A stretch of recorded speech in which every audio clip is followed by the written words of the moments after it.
कई साथियों, क्या ऊंचाहार विधानसभा उपचुनाव में समाजवादी पार्टी से उम्मीदवार हो सकते हैं स्वामी प्रसाद मौर्य के बेटे उत्कर्ष मौर्य?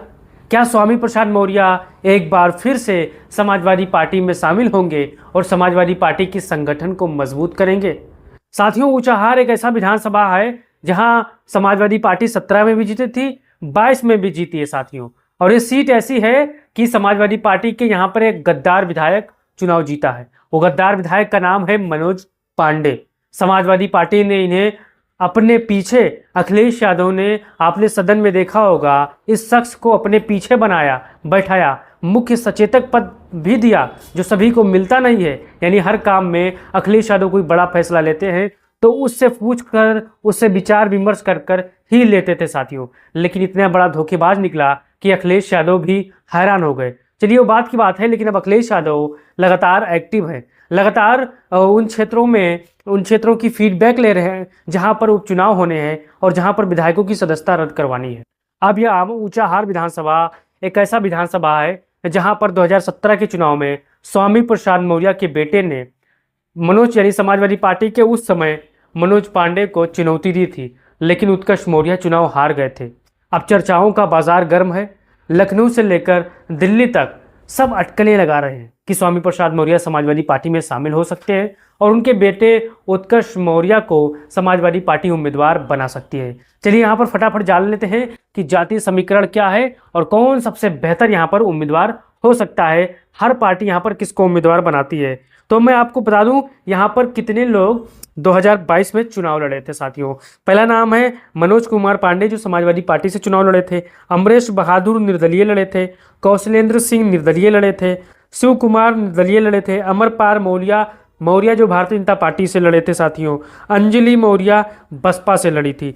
अब यहाँ पर तीन ही नाम बड़ा फेमस है साथियों।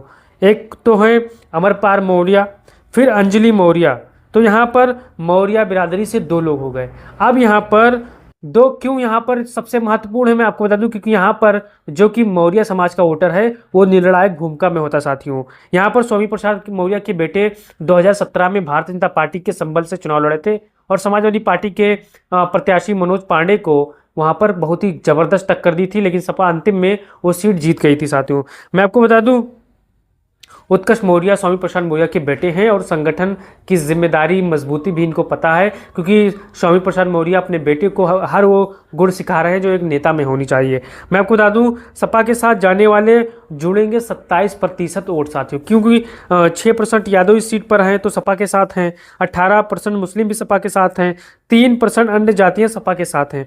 टोटल मिला के जो जातियाँ हैं 27% सपा के साथ हैं और जो बैकअप में 36% वोट का जो बैकअप माना जाता है वो समाजवादी पार्टी के पास 18% दलित यानी मौर्य के साथ हैं, 18% एससी मौर्य के साथ हैं। यानी अगर 18% 27 अगर उसे जोड़ दिया जाए तो समाजवादी पार्टी का यहाँ पर वोट बेस बड़ा मजबूत हो जाएगा। अगर समाजवादी पार्टी उत्कर्ष मौर्य को यहाँ पर ऊंचाहार में उम्मीदवार बनाती है, अभी यह भविष्य की बात है साथियों, हम लोग एक अनुमान लगा रहे हैं, अगर समाजवादी पार्टी यहाँ पर उत्कर्ष मौर्य को उम्मीदवार बनाती है तो यहाँ पर मौर्य जो वोटर हैं वो समाजवादी पार्टी के पक्ष में 100% आएगा। और यहाँ पर मैं आपको बता दूं, चलिए जान लेते हैं कौन बिरादर यहाँ पर कितना निवास करता है और महत्वपूर्ण क्या होता है साथियों। यहाँ पर पारसी 64,000 हैं, यादव 42,000 हैं, ब्राह्मण 40,000 हैं, क्षत्रिय 36,000 हैं, मौर्य 25,000 हैं और मुस्लिम समाज यहाँ पर 18,000 है साथियों। टोटल यहाँ पर वोटों की संख्या 3,24,000 है।